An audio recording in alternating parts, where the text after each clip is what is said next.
Superintendent, for the presentation. Ready?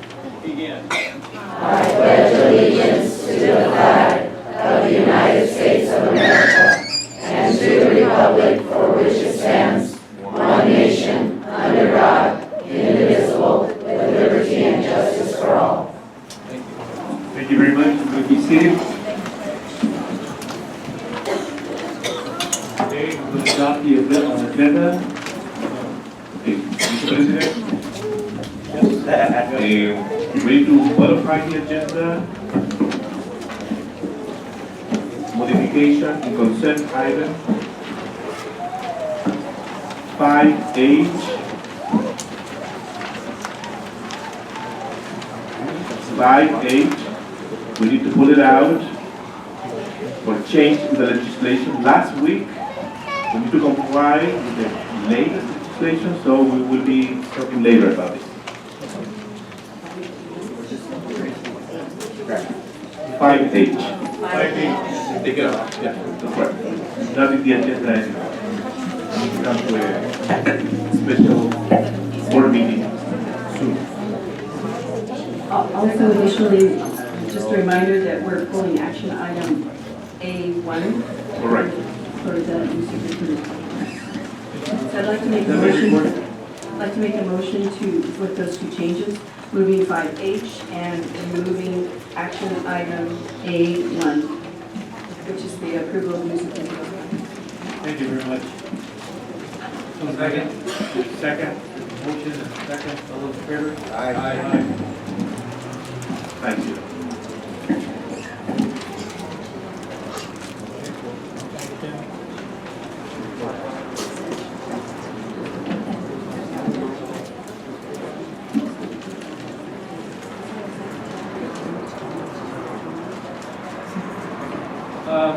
Under reports taken under, any action taken over closed session will be deferred over to Barnes. We have two actions that we took during closed session. The first one is we gave direction to staff to restore step and column for current employees by June 30th and direct our attorney to continue further negotiations for settlement. And number two, we gave direction to negotiate a contract with another candidate. And this will be an action item on June 22nd. Thank you very much.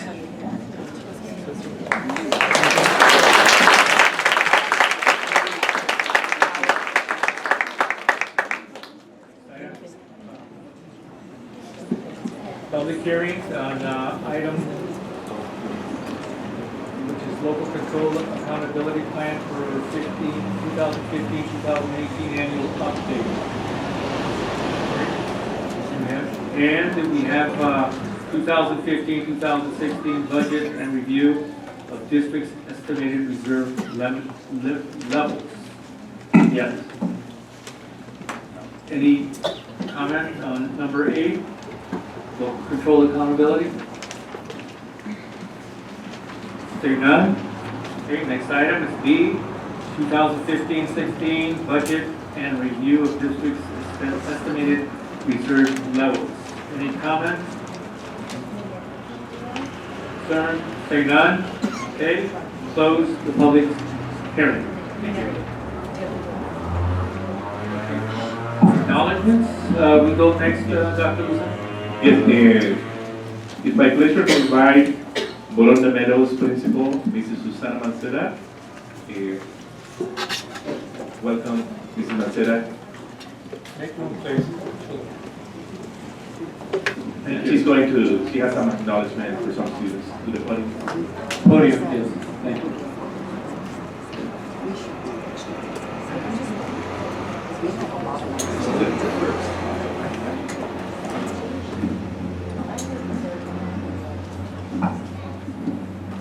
Good evening, everyone, board members, Superintendent Dr. Musa, and public.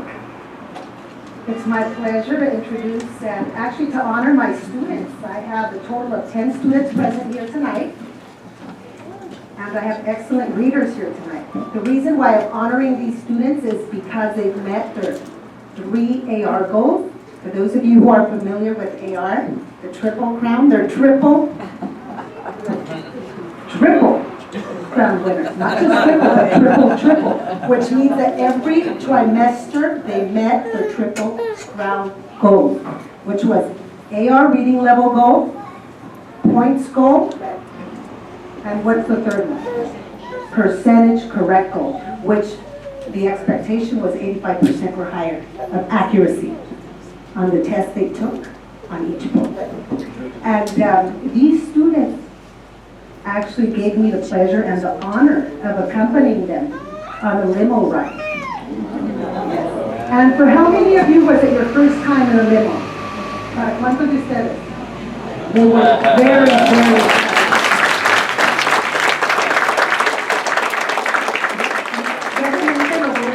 Estos niños que están acá al frente están siendo reconocidos por haber logrado, I'm sorry, I'm going to address everybody, I'm very proud of my children. Están siendo reconocidos por haber logrado las metas de lectura acelerada, las 3 metas. Y no solamente lograron las 3 metas un semestre, sino que el año se compone de 3 semestres y cada semestre lograron cumplir sus metas, que fue la de nivel de libro, fue la de puntos y también fue la de porcentaje de exactitud. O sea que en cada examen que tomaron de cada libro que leyeron sacaron un promedio del 85% o más alto. Y aparte me dieron el placer y el honor de acompañarlos en un paseo y un almuerzo, lunch, en limusina. Así que con mucho orgullo les presento a mis alumnos de Borondameros.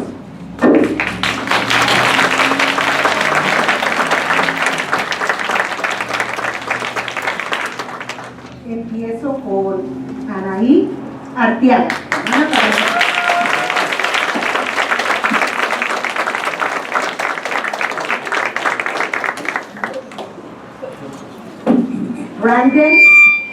Brandon Hernández.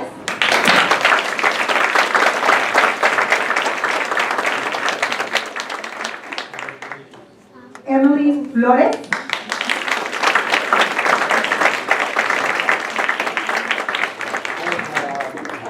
Ashley Robinson.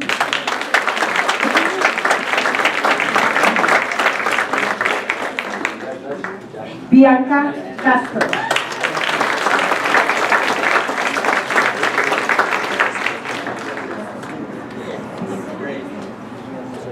Anthony Eufrasio Mendoza.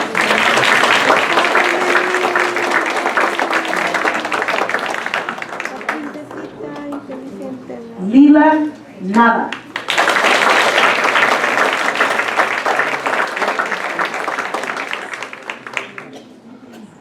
Juan Reyes.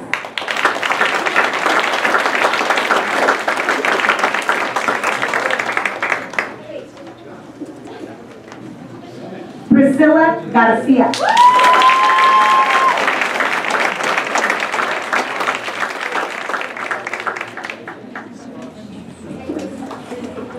Lorenzo Nava.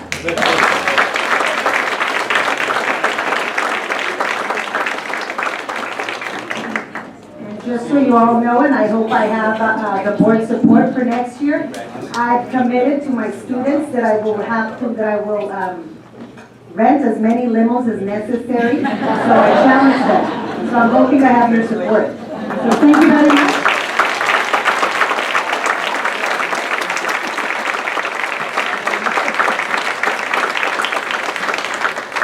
Thank you, Mrs. Balcera. Thank you, Mrs. Perez. Vice Principal Rocio. Thank you very much, Vice Principal. So at this time, Mr. President, board members, I would like to invite Lincoln. Lincoln is a school principal. Ron Dillon.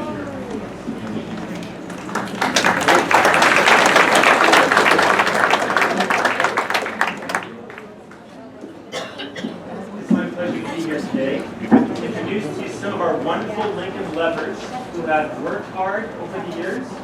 As they've worked hard, they've improved their English language ability. Now they're being classified as fluent English language speakers. As you know, that takes many years to be able to do that really well. So it's a real commendation for them. for their teachers, and for their parents who work so hard with them. So we have some of them here tonight, and I'd like to have the Lincoln students come on up here, line up on the side.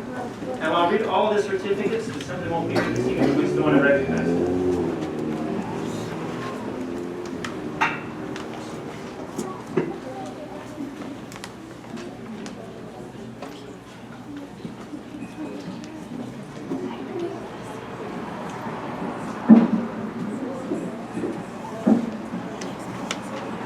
I like that tie over there, you know, that's a nice tie. That one also. Yes, sir. Go ahead. So our first student we'd like to recognize is Alexa Cabuto.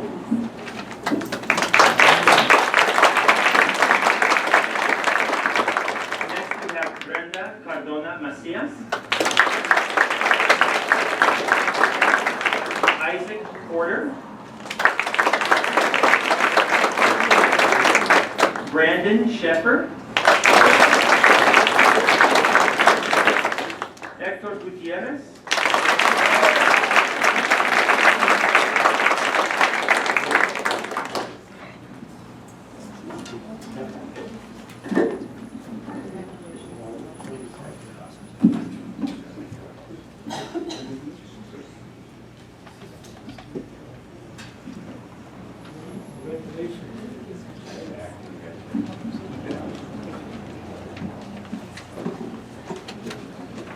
The next one we have is Melvin Alexis Valdez.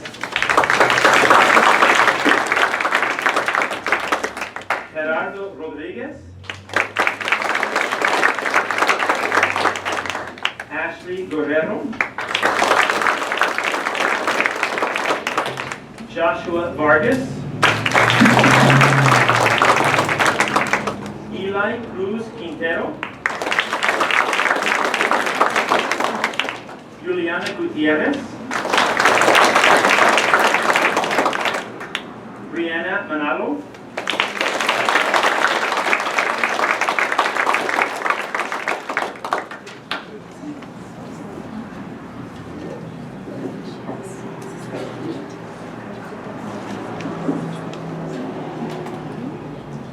Congratulations. Please be present.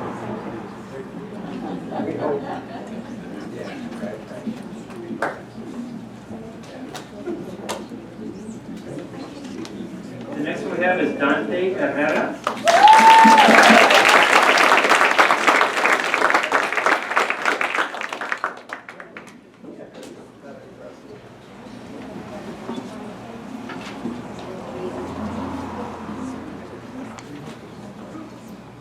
Congratulations. Have a good day.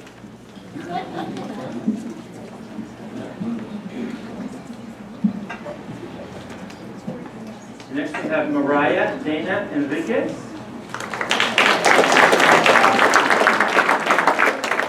Nathan Edeza. Bella Nasiri. Ulysses Dimas. Isaac Flores.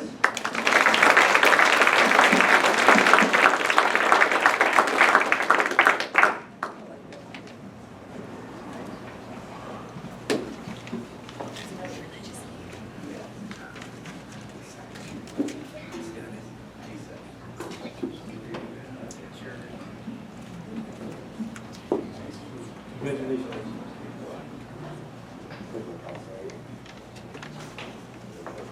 Gabriel Vargas.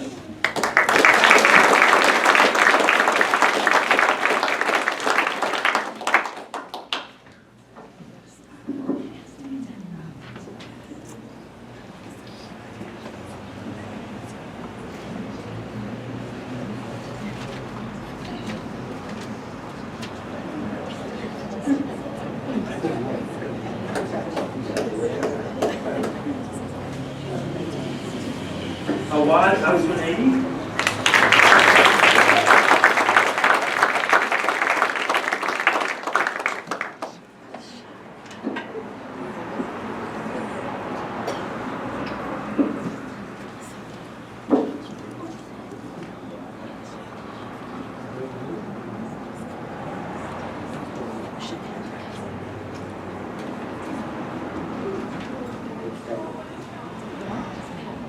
I'm sure the first of many recognitions for all of them. So one more hand, please, for our students.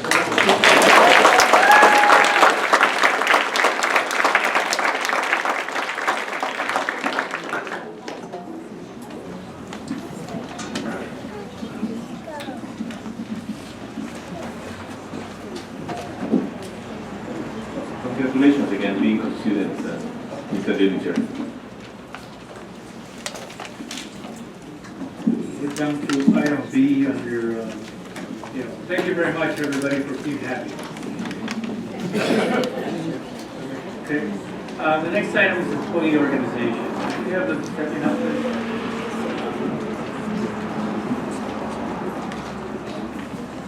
Seeing none?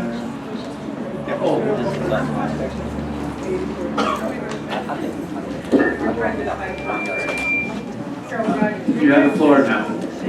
Carol Rodriguez, SCESD. I just want to say that teachers look forward to working with the new superintendent for the betterment of our district, and of course, as always, on the forefront, our students. Thank you very much.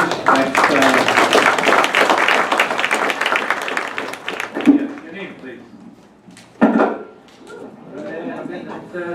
Joe Sanchez, as CSA Chapter President.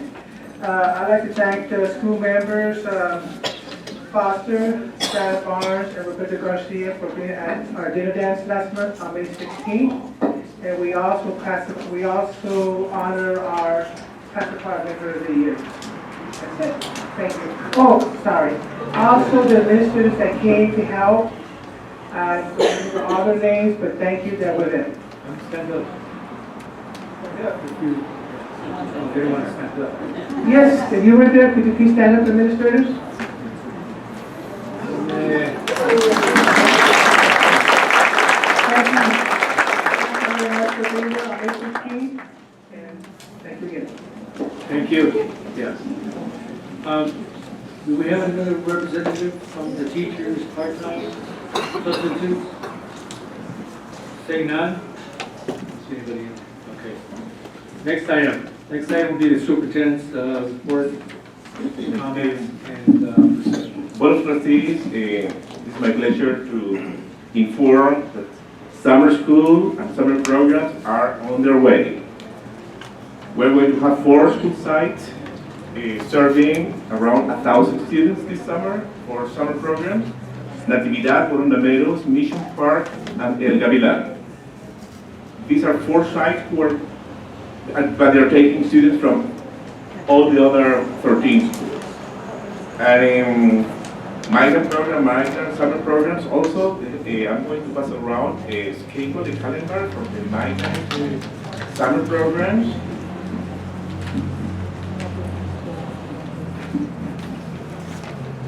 And finally, I would like to share with the board that in summer professional development also, it is in place. We have several professional developments in June, July, and August. Also, a handout for your information, topics, audience, location, and time.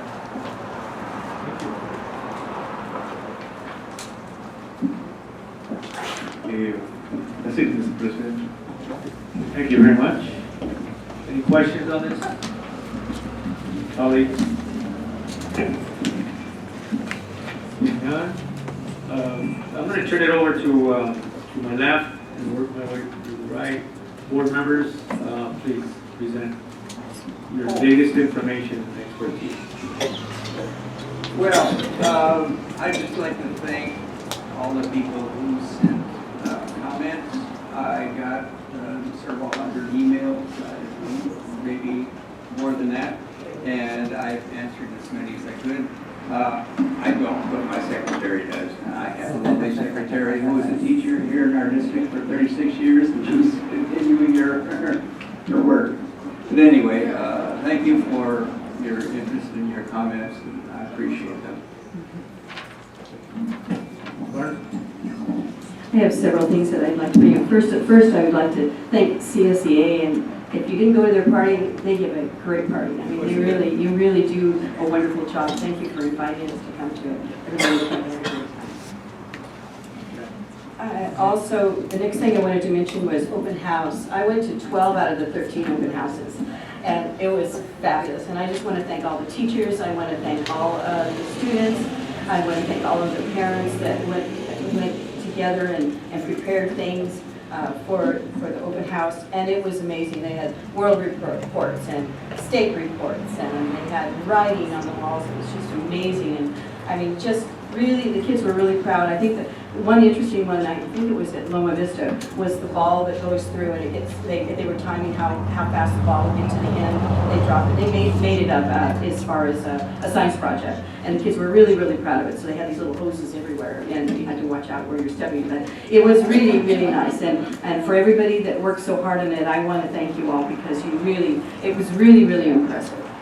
So, and also the graduations, I went to all 4 of the graduations. The best I could, 3 of them were all at the same time, so that was kind of hard between 9 and 10 on that Friday. But it was what a proud moment to see all those students that had been through our system all 6 years, and everyone's dressed up, and all these beautiful speeches, and all the parents that went together and really worked hard to make that happen. So I'm really proud of our students and really proud of our teachers, because without that, they obviously wouldn't be graduating with such honors. Also, I wanted to bring up something that bothers me a little bit, and that happens to be the testing. I was watching, sorry for those of you that are in charge of that, but I just think that all the testing is too much for the teachers at the end of the year.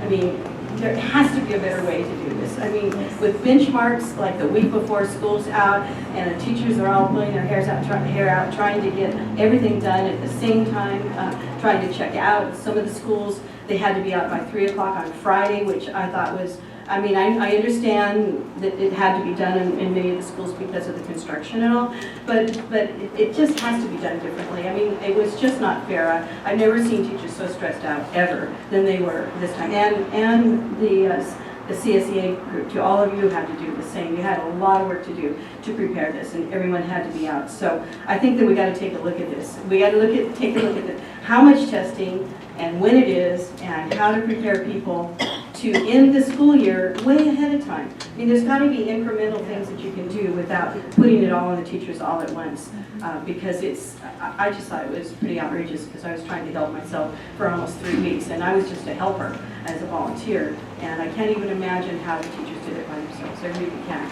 I know that you were staying till 9 o'clock at night, etc. So hopefully we can take a look at that and make it different than what it was. And dual immersion, I wanted to talk about that a little bit. I still think there's some issues that Mr. Hoffman and I brought up last time around the teachers, the students that are that are at Lincoln, and the effect of some of the preschools. I mean, how many kindergartens we're going to offer. Will we have an EO that's a K-1? Still have lots of questions that aren't answered, and I know that parents do as well. And I think that we need to have another meeting, and we need to take a look at what we can do to keep Lincoln in place, but advance Veranda. And in addition to that, I think we need to take a look at some kind of a stipend for dual immersion teachers. We're not getting our dual immersion teachers to apply. People don't want to do it because it's not paid enough to be doing 2 curriculums. And I don't know if that's a negotiation issue. I don't know how that works. But I do know that we're not getting enough teachers that want to do dual immersion. And if we want to be proud of the programs that we have, then we better step up to the plate and offer some kind of stipend. And then, lastly, I think there was one other thing I wanted to say. I just wanted to thank the maintenance department as well, and all the work that's going on this summer. I've never seen so many projects in my life. I mean, you're taking out windows and paving. I mean, there's going to be some amazing things that are going to happen in our district this summer. And I just hope they happen before the teachers have to come back. Because I saw one schedule on here and it said August 7th is when they can come back to school. And I went, oh dear God, we can't do that to teachers because they need to be in before August 7th. So hopefully you can push them to make that happen. All right, we'll push them forward. Already? Okay, next please, down to my right. Larson.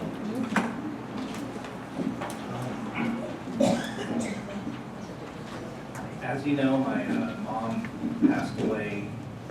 She was a teacher in our district and in Alisal. I would like to thank other teachers, parents, and everyone that came and really helped and supported myself and my dad. And thanks so much for understanding. And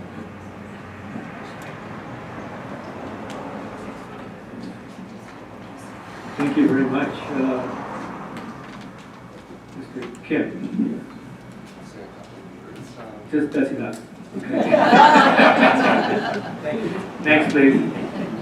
I wanted to thank everyone for coming out tonight and voicing your opinions, leaving me or her.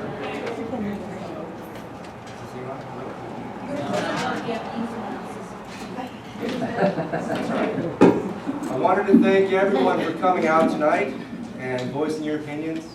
Believe me, you were heard. If all works out, I think you will all be very, very pleased. And I'm looking forward to moving forward in a more positive, constructive type of situation. I think we're heading in the right direction. So enjoy your summer. Joe, next time, if I come to your thing, I like to cook, okay? Do something useful, all right? Just stand around twiddling my thumbs. All right, thanks, folks. Good. Yeah. Thank you. If I may, I just have a couple of words. Like you know, I'm a man of few words. Yeah. I sometimes have these long stories about my history, but as a youngster who grew up here in Salinas, went to Salinas Elementary School District, went over to the high school level, and eventually went on to Vietnam, and then eventually went on to universities, a number of universities to get an education, and then came back home. So when I say thank you, parents, for being here and helping these young people get through schooling, but at the same time, teachers need to be recognized. We're overcrowded, as it is. It's understood. We're overcrowded when it comes to facility, a children's facility, a working place for teachers. And classified employees, of course, I know that they're working on a project, always looking on a project to improve the cleanliness, the foods that are delivered to the children, and at the same time, we have to engage the local business community to this district as well, and take advantage of having neighbors who own businesses, and not only donations but also participation and engagement in themselves. Underscoring, I've enjoyed my stay here since the beginning, when the board decided to take a chance on me. At the same time, in my heart, I believe in children, teachers, classified employees, and also the administration pulling together for the given. The given is our children getting the best education, getting ready for the post-secondary education. From elementary to post-secondary. This district can put in more high school, more elementary school students into middle school, and be smart enough to continue that college, what I consider the 4 points, 5 points that universities count for: reading, writing, science, etc. Presenting, being involved in the community. At the same time, we have a charge. Whether we disagree or agree on an item, at least we have a charge. And my friend up there who sent me back down here kept me from getting killed in Vietnam many times. But at the same time, we have respect for each other, and let's be that way. And I encourage that. I respect you, and at the same time, I respect the children and everybody that's helping the children. Thank you. Thank you very much. Next item. Individuals. Oh yeah, we have to be. Mr. President, yeah, please. Concerns and questions that came up. last meeting, we have a couple of questions regarding Lincoln dual immersion. Some questions, so I would like to invite Ms. Mary Teacher to address those concerns.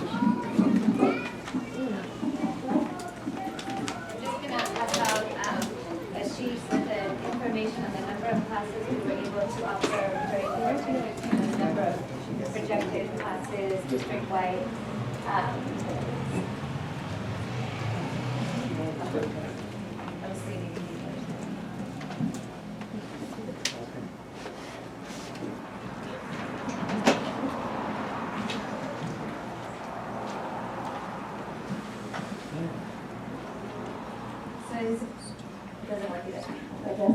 So looking at the numbers you have there, in 14-15, we offered a total of 32 classrooms across the district in dual immersion. Last year, Veranda Meadows was offering, well, actually this current year, 14-15, this current year that just ended, had classes kindergarten through 6th grade. Lincoln offered the program transitional kindergarten through 4th grade. Los Padres offered the program kindergarten through 6th grade for a total of 32 classes district-wide. Next year, we're proposing that Veranda Meadows will actually have 11 classes offering the dual immersion program, again K6. Lincoln will have 12 classrooms, and it would be kinder through 5th. Los Padres would offer 12 classrooms, kinder through 6th, and Veranda is proposed to have 4 classrooms, transitional kinder through kindergarten. Last year was the first year we had a transitional kindergarten dual immersion program, and it was put in the projection a little bit later based on community interest. At that time, it was housed at Lincoln because there was a room with the doubling of the kindergarten classrooms. All of our transitional kindergartens are kind of placed throughout the district in various places and could potentially move based on where there's enrollment. I think when we made the decision to propose putting it at Veranda, it was looking forward as that being a dual immersion program, and it would house the TK program just as our other district TK programs are housed in various schools and serve students from all over the district based on where they live in the program, in this case, the program of interest. We, again, had responded for several years in the growth of the Lincoln program by adding classes when we could based on interest. Looking forward to the feasibility of housing a number of students in the future at that school campus. We had the luxury of the campus was reopening, so there was often room to add additional children. They actually, while they will have more classrooms next year and they're adding a grade level, and they're not losing, I want to say that they are proposed to have 2 kindergarten classes versus 3 this coming year, because they could not sustain 3 going forward, because right now the kinders share a room, but going forward into 1st grade, those classrooms each need their own room, and the school doesn't have the space to move forward 4 kindergarten classrooms, and they're projected to have 1 SEI classroom. And if we were to add another, if we were to maintain the number of dual immersion kindergartens currently offered for the past year for 14-15, they would not have the space to house those students as the school goes forward. They're maxing out their rooms as it is now, and even with some movement of one of the programs, the preschool speech and language, I don't think it's speech and language, I'm looking at it, that's moving from Lincoln to another program, and even looking at some movements that they'll have to make in the future.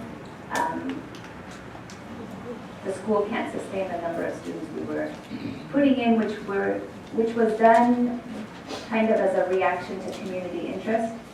And so by opening Veranda, it allowed to plan forward and allowed all the schools to house the number of students that they eventually could. Regardless of the program, Lincoln can't substantiate, can't support 4 kindergarten classes moving forward. And they can right now because they have a little bit of a skinnier top half with the 5th and 6th grade.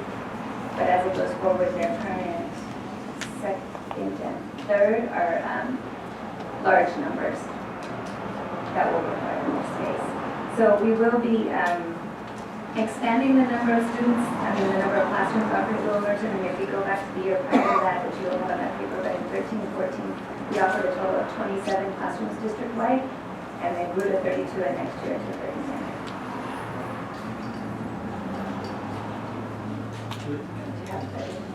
Do you have any questions, colleagues? Say none? I don't think you're Anybody have any questions on this?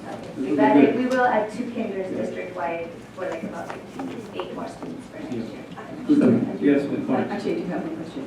Are there enough EO students to make one full kindergarten? Because I know this year they're For Lincoln, I only have the information on the full because I think that's an important piece to look at, whether it should be a K1 or it should be a.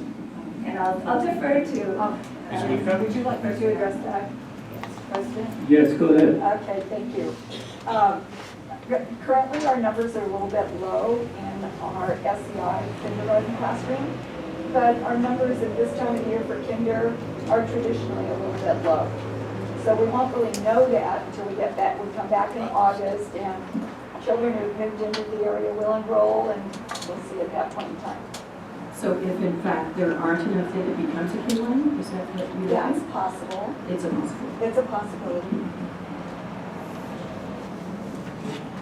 Any other questions? Let's see if we hear any. Think of any. Who's next?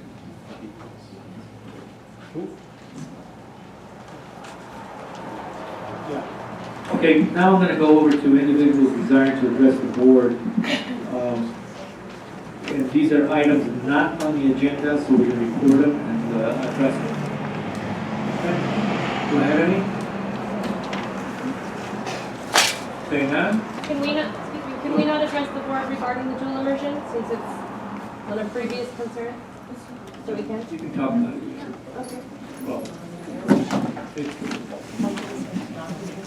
not on the agenda? Yeah, good. Thank you.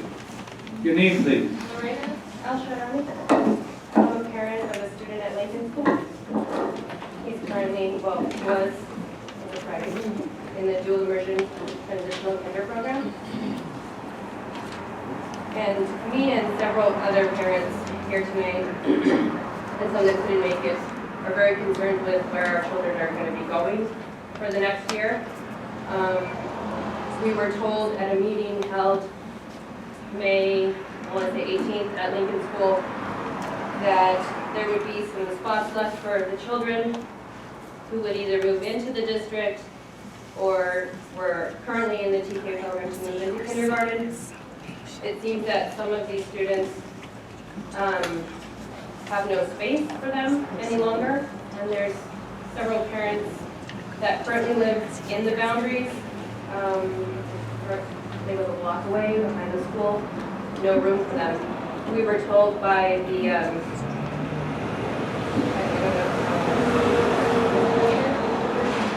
that held the meeting that the first priority would be the children of siblings in the upper grades, which, as she just said, was a very narrow few.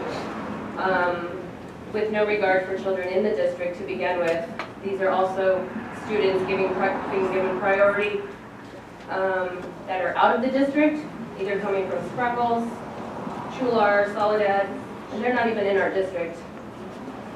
There's also not being given priority to students in the school boundaries. I would ask that the board look at how are these students being selected?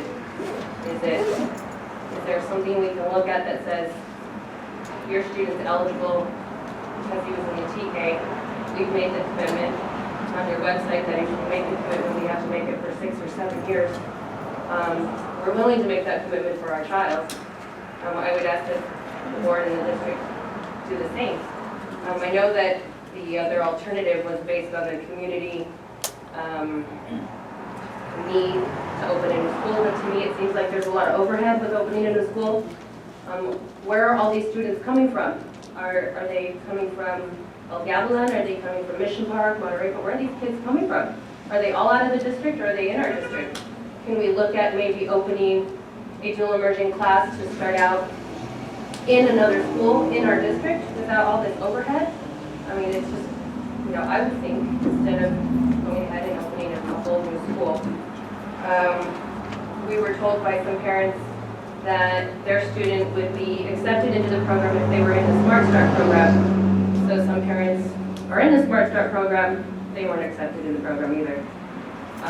There's other parents that we were told that just one more second. We were told at this meeting that there would be available spots, and those spots are now non-existent, and we're being told if you want your kid in the dual immersion, you gotta go to Veranda.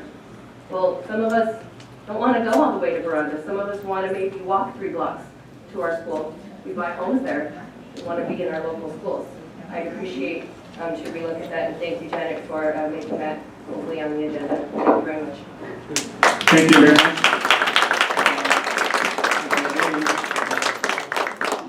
You know, this is a brand new program that we're doing a dual immersion at another school, and cleaning it up at the same time. I understand we're doing a lot of cleanup and a lot of adjustments to that so they can expand it eventually. So anything that's new usually starts out slow and then all of a sudden expands. But I'd like Dr. Lusa, if Mr. Richard, if you were to address this later on, I would encourage the young lady to make an appointment, have a face-to-face conversation. Oh, good, because I've called and I haven't gotten any. That's okay. You're here right now and you're listening to me. And that's, if you make that application, appointment. I also know that the director is always in and out of the office for the care of children and the teachers and the dynamics that it takes to work this program as well. Okay? Next person, please. I'm going to keep it to 3 minutes and then we'll move on. My name is Jose Zavala, and my daughter goes to Lincoln. And I just wanted to reiterate what the parent said to us, is that we want the board to know that there are many parents who are doing the program. And we have children that have gone there for 2 years. And we are in the district. We are once again in the boundaries. And we were told, myself included, that my daughter could not go there next year. When we are in the boundaries, we are in the district, and we're literally one section just a block away. So just want to put that out there that it is important.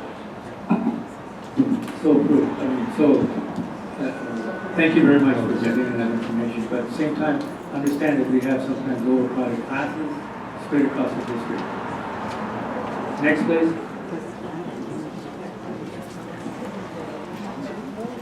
Hi, Frank Garden, parent of 2 kids at Mission Park. I just wanted to express my support for the 2 individuals who just spoke from Lincoln School. I too share the same concerns. Dual immersion, I think, is a really important program for the school district. And what I'm not hearing in those 2 responses that you gave to the last 2 speakers, what you're saying, I think, is that it's not that it's an issue of the program expanding too fast. But I'm not hearing clear answers to the question the young lady asked. I don't think it's an issue of the program just trying to get its foothold. We're making a shift now to local control of each of the schools. The question is, why isn't the priority be given to the local residents who surround those schools?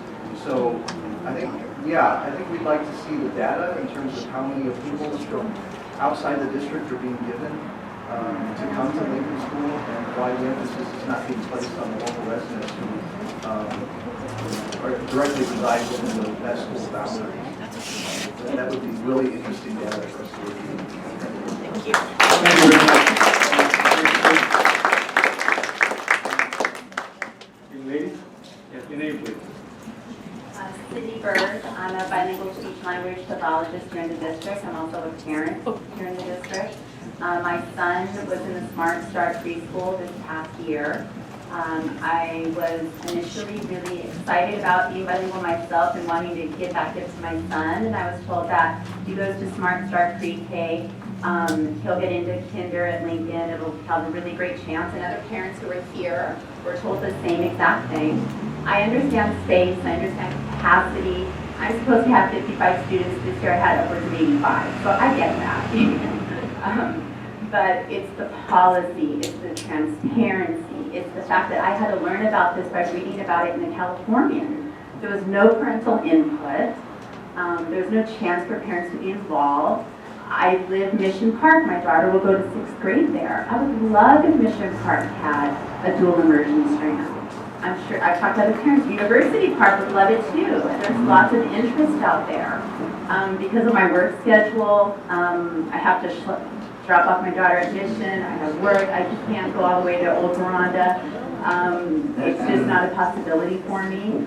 But I work with parents every day, and the reason this has been personally very frustrating for me, as well as other parents here, is because I deal with parents. I talk to them on the phone. I eat with them every day. I work with their children. If I treated the parents I work with in this manner, we would have 70 to 85 lawsuits.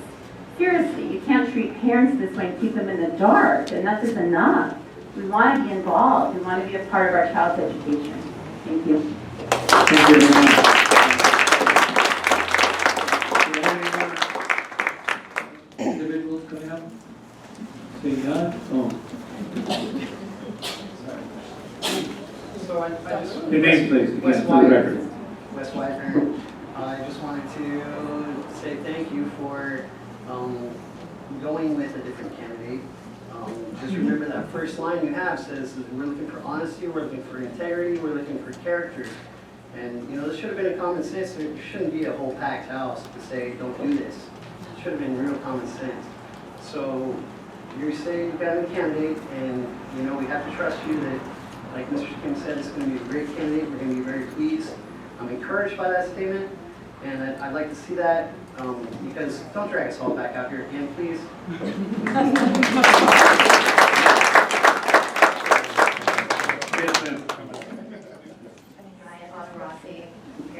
I actually have an unrelated question. I'm just curious, moving forward, I know there's some changes that are happening related to pensions and how they're going to be reported on the financial statements.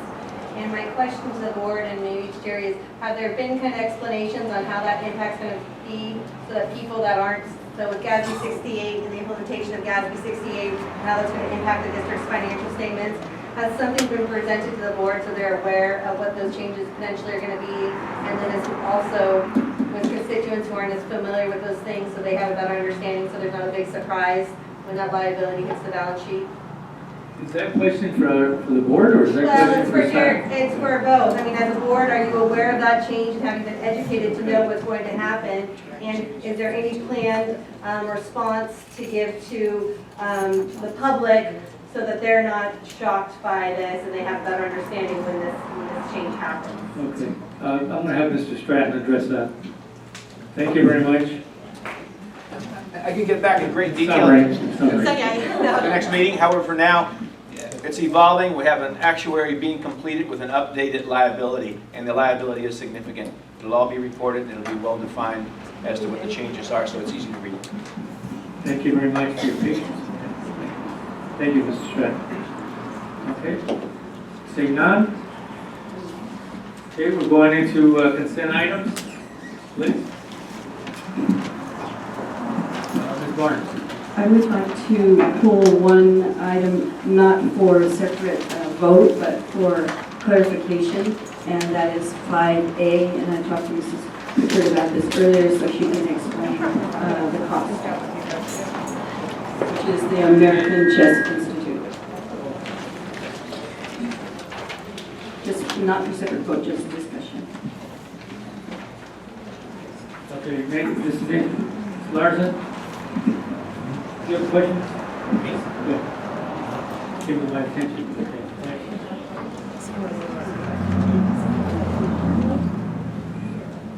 Yes, ma'am. For the record, your name. Carol Rodriguez, SCESD President. I had a question under C. We have a new position called PSA, Curriculum and Instruction. I had a question on that one. And in 5. Excuse me. Can you cite that again, please? It's in C under certificate. There's a position called PSA, Curriculum and Instruction. Thank you. And also, I had questions on number 5. There are quite a few that are coming out of general fund, and I had questions about that.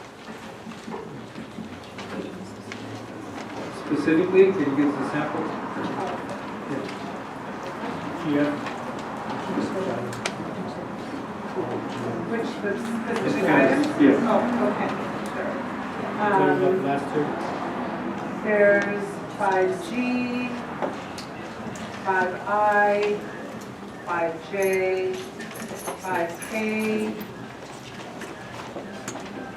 5N, and 5O.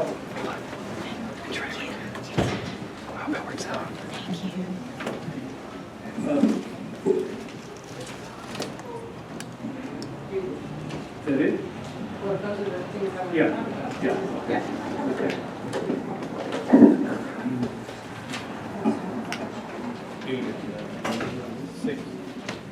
Go ahead, Dr. Lewis. Okay.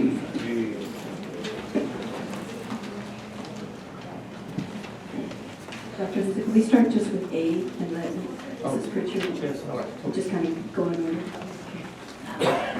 I know we spoke before, the contract with American Chess Institute is actually for them to provide two different programs for our summer program. One is Success Through Chess and one is Code to the Future. So they would be it's all under American Chess Institute, so they know the provider. They would be providing the instructors all of the materials for the program. The program runs 3 weeks. They'll serve approximately 140 students. Each student will receive about 45 minutes of instruction per day in each of the 2 areas. And it ends up in cost being about $60 per student for the entire 3-week program. And it will provide, we've used American Chess Institute in the past on a smaller scale and had a great success in our summer programs, both from response from the students and the parents, and the children who are motivated in what they're learning. And it goes, they're able to apply some of the 21st century skills that they're learning in the classroom in an application way. And the Code to the Future is taking technology and having them learn to create with it versus using it as a, I don't know, passive, but versus using it in some of the types of programs we have where they're just interacting more. So they're giving an answer to a problem and they're just kind of answering. It actually has them using technology to build and to create and learn coding. So we've also used locally Code Dojo, and that's been a great program. So this is kind of an extension and another dimension to offer to our students. And both, the coding is something our migrant parents, both of these were services for our migrant students, and the coding, the technology is something the parents have asked for, and the chess is something that we've done in the past and has been successful. We spent a lot of time trying to find something local, and then we found these providers and Ms. Rodriguez has a question. Well, it's just that I went on, because I hadn't heard of this before, and I used to, like everything, Google search. And their website suggests that a full year chess program is better because of the patience and repetition to teach. And they only talk about a half year or 8-week starter type course. So I was wondering if this is something different that maybe they don't have on their website. They do have short, if you look under, for parents to sign up their individual students, they can sign up their students for short-term courses. This is something they provided to us in the past for 3 weeks. Ideally, yes, we would love to offer a year-long program with them coming and training somebody to keep that going year-round. Right now, the only way we're able to bring it back to our students is every summer. So some of the students, of our migrant students, depending on their age and grade, if they participate in a summer program, it would not be their first exposure. For other students, it would be their first exposure. Also, because depending on their migrant eligibility, they may not have been eligible to participate in the program before, or may not no longer be able to participate in the program.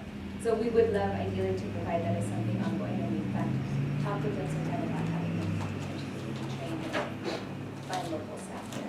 But we did look hard here for a long time to try to find something. Okay, G, look at, please. Yes. G-I-J-K-N-O. Those construction items identified as general fund actually are paid for from what is a subset of the general fund. Just a brief history is we used to have money allocated to us by the state called deferred maintenance. And the requirement was for the district to match the deferred maintenance, which was 1%, with our own 1% for 2%. When times got bad, they said you don't have to do your match anymore, we'll keep giving you money until it runs out.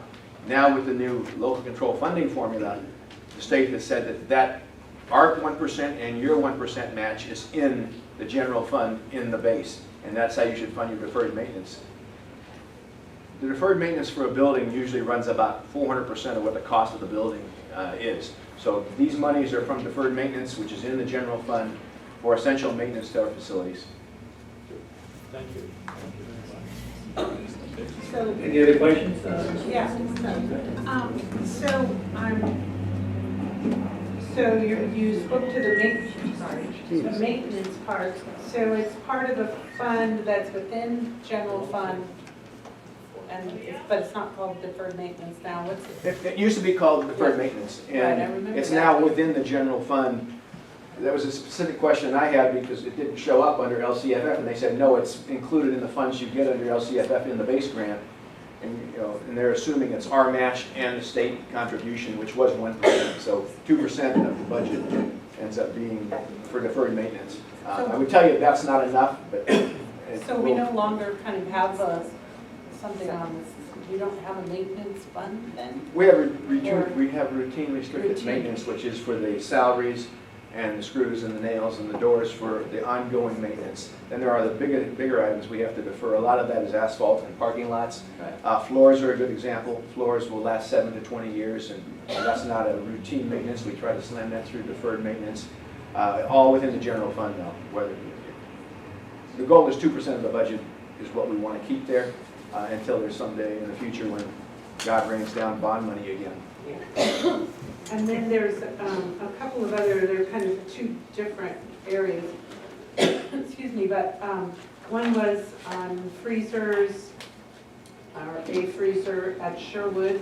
That's also, well, one of them says Fund 13, but the other one also says General Fund. I'll let Mr. Ryan explain that. That is from Fund 13. Yes. So on the Fund 13 charge, and you recall that correctly, that's the purchase of the freezer. The California Department of Education Food Services Division does not allow a food service fund to pay for any fixed facility. So we're going to put a building over this and pour a concrete slab to put this freezer on it and expand our dry storage a little bit at Sherwood. This is at Sherwood School because the freezer has reached the end of its useful life, and while we're doing this remodel, we're going to do a few improvements so that the money for the facility has to come out of the general fund. That's just one of the rules that we have to follow. That food service can buy the freezer, but the food service fund can't buy the building that covers the freezer. Okay. And then there's Taggett, which I understand is for the textbooks out of general fund, and Vology. I'll explain Vology. Are you okay with textbooks? With the Taggett textbook project? Well, I kind of was wondering, on the textbooks, is there going to be ongoing costs on that? Or I don't know exactly what we're buying for $45,000. I'll be very brief. It is the establishment of the RFID radio frequency identification of our textbooks so that we can quickly ascertain where all of our textbooks are by doing an actual inventory, but not taking a barcode reader and touching every book. So, I think you've heard about it. They walk through the classroom with a scanner and they can excite the tag and the tag reports. The process for this year is to set that up. There will be if we choose to use them, there will be an ongoing cost every year then to do the inventories and maintain the database. The database is extremely powerful, and it's going to tell us, we think that we're going to pay for this by saved textbook expenditures, where we've now got textbooks by the boxes and crates. Didn't know if we had enough or not, so we bought some extra ones. This is intended to preclude that from ever happening again. So do you have an estimate on the yearly cost after that?